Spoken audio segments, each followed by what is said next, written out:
Joining us now exclusively on the phone is the President of the United States. Mr. President, thank you for taking time for being with us tonight. Well, thank you, Sean, very much. It's an honor. I appreciate you being here. You really have not had an opportunity to react and respond to the Mueller report, the AG's letter that summarized the report, that exonerated you, no collusion after all these years, as you have been claiming. He left the decision as it relates to obstruction to the Attorney General and Deputy Attorney General. They quickly said, no, that does not rise to that level, and I wanted to get your reaction. Well, we're very happy about it. It's gone on for a long time, almost since the beginning of my term. And, you know, if you look at it, we've done so much despite that. But it was a cloud. It was a cloud that most people didn't believe, fortunately. They spent more than $30 million, hundreds of interviews of people, in some cases very innocent people that were put through the ringer, millions of document pages, millions and millions of document pages. And after that, there was no collusion. There was no obstruction. It was such a ridiculous thing that happened. On the other hand, you know, you look at how did this start? How did it start? You had dirty cops. You had people that are bad. FBI folks, I know so many, they're incredible people, but at the top, they were not clean, to put it mildly. And what they did to our country was a terrible, terrible thing. Mr. President, we've talked a lot on this program about the FISA abuse scandal, and this is what we know, that in August of 2016, we know Bruce Ohr warned everybody at the DOJ and the FBI that Christopher Steele hated you, that Hillary Clinton paid for the dossier, that it was not verified. But still, in October, and then 3 renewal application warrants approved, they were told by the Grassley-Graham memo, the bulk of information came from that phony dossier. Even Andrew McCabe said, no dossier, no FISA warrant. There were Russian lies disseminated to the American people before the election, but it also violated the rights of Carter Page and gave a backdoor into your campaign for spying, which I know the media made fun of at the time when you said it happened.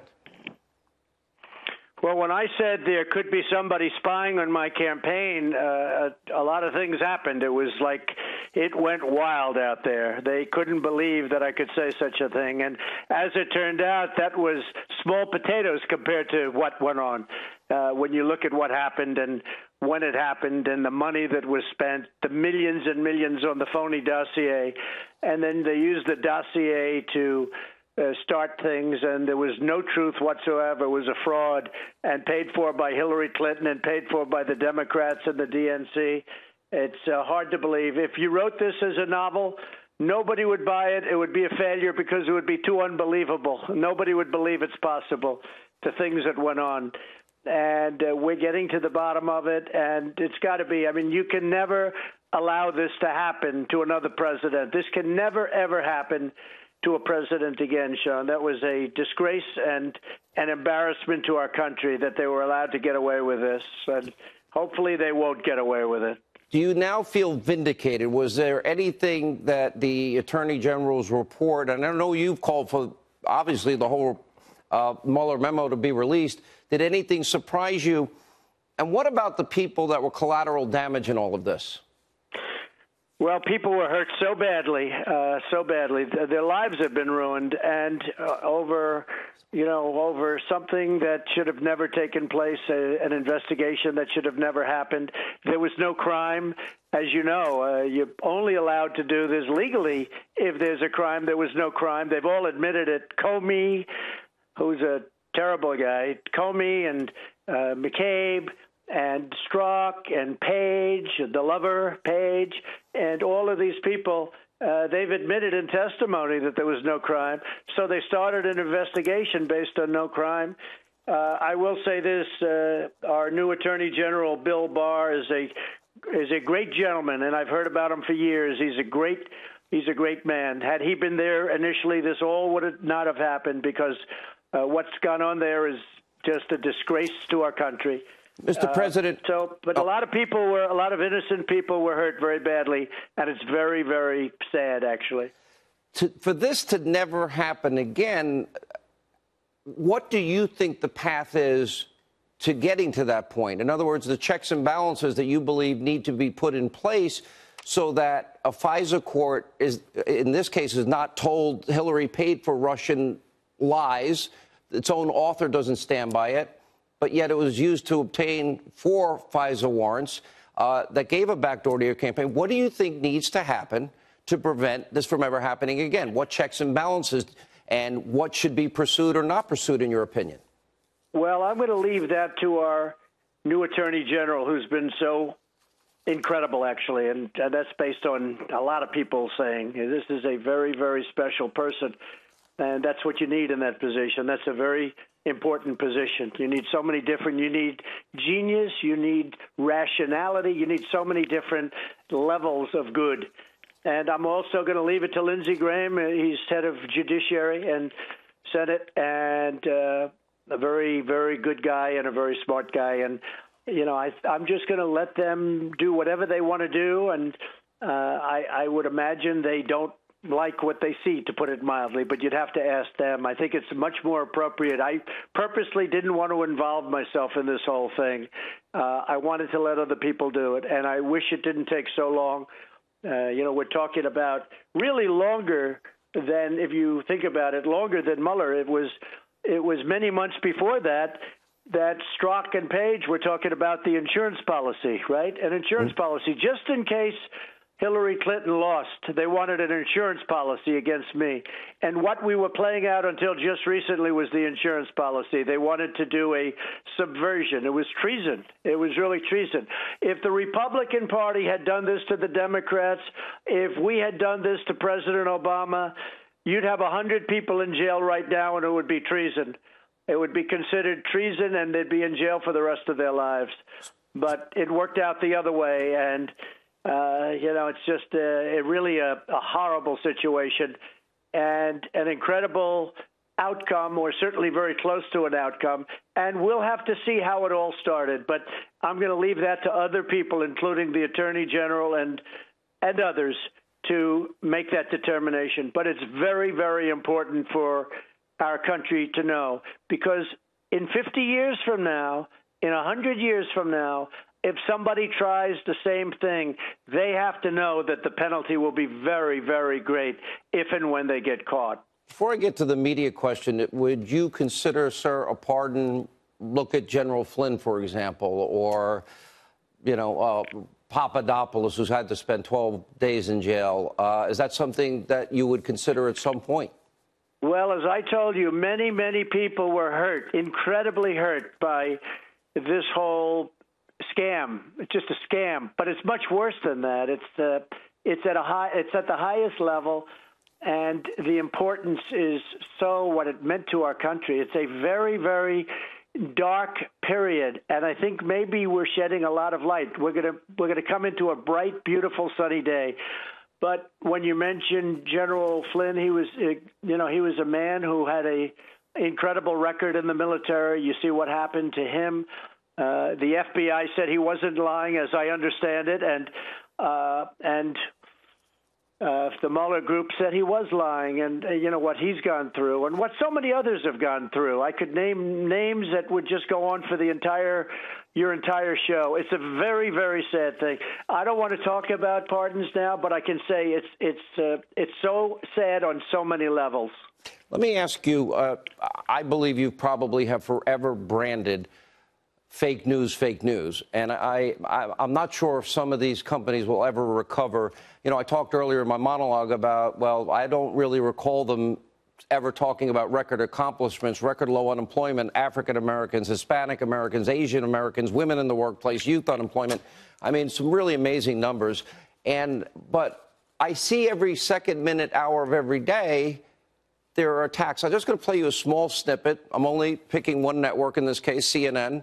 And just a small snippet of some of the coverage and speculation and things that have been said about you, and want to get your reaction.